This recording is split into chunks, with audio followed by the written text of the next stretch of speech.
Le mercato d'hiver a fermé ses portes ce vendredi et les effectifs des clubs des 5 grands championnats sont donc bloqués jusqu'au 11 juin 2020. Si certains ont enfin pu être transférés comme Bruno Fernandes à Manchester United ou Christian Eriksen à l'Inter, d'autres en revanche vont trouver le temps bien long si leur situation ne change pas. Voici les principaux perdants de ce mercato hivernal de l'année 2020.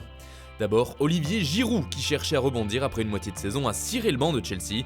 Cette saison, il a joué moins de 200 minutes en Première Ligue, soit à peine plus de 2 matchs entiers. L'international français en manque de temps de jeu voulait changer d'air et de nombreux clubs ont essayé de le faire venir. L'Inter notamment, puis la Lazio ou encore le Barça où son nom a été évoqué.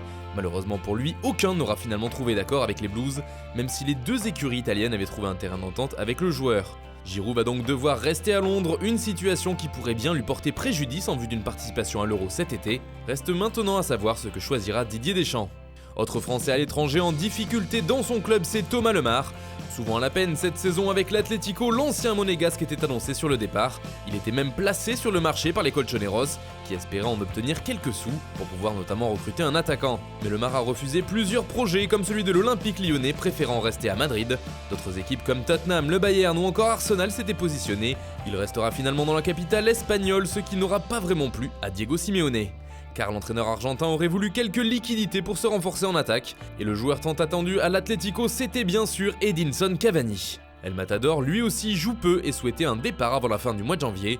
Il était tout proche de rejoindre les Colchoneros qui ont fait plusieurs offres au Paris Saint-Germain, mais les dirigeants du club francilien n'ont jamais accepté leur proposition et Cavani terminera son contrat à Paris. D'ailleurs, Layvin Kurzawa est un peu dans le même cas, lui aussi ne sera plus lié au PSG après cet été, à moins qu'une prolongation surprise ne voie le jour.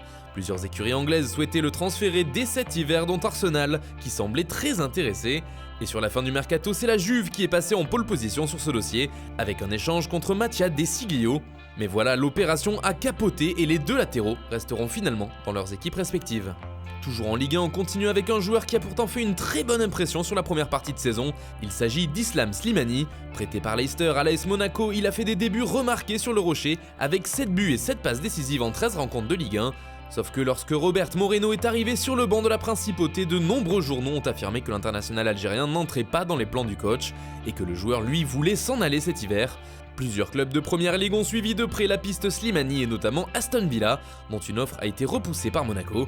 Enfin, le PSG était aussi venu sonder le clan du joueur en cas de départ d'Edinson Cavani. Prenons ensuite Paul Pogba dont le cas est un peu particulier. Très souvent blessé, il n'a pas beaucoup joué avec Manchester United depuis l'été dernier. Si les tabloïds anglais lui donnent des envies d'ailleurs depuis longtemps, la pioche a été bloquée par les Red Devils, qui ne voulaient pas s'en séparer durant l'hiver. Le joueur lui est toujours en convalescence et se tourne sûrement vers cet été, où il obtiendra peut-être enfin son départ de Manchester. Partira-t-il à Madrid ou reviendra-t-il à Turin? Affaire à suivre. Enfin, on termine avec deux clubs qui n'ont pas réussi à remplacer leur buteur vedette blessé. C'est le cas du Barça avec Suarez qui a multiplié les pistes comme Rodrigo ou Aubameyang, sans succès. Tottenham n'a pas non plus réussi à trouver un substitut à Harry Kane, absent encore pour de longues semaines. Nombreux ont été les noms d'attaquants évoqués pour une arrivée chez les Spurs comme Gareth Bale, Christophe Piatek ou encore Olivier Giroud, mais aucun n'est venu au grand regret de José Mourinho. Voilà, c'est tout pour le moment. Bonne soirée à tous et rendez-vous très bientôt sur Foot Mercato.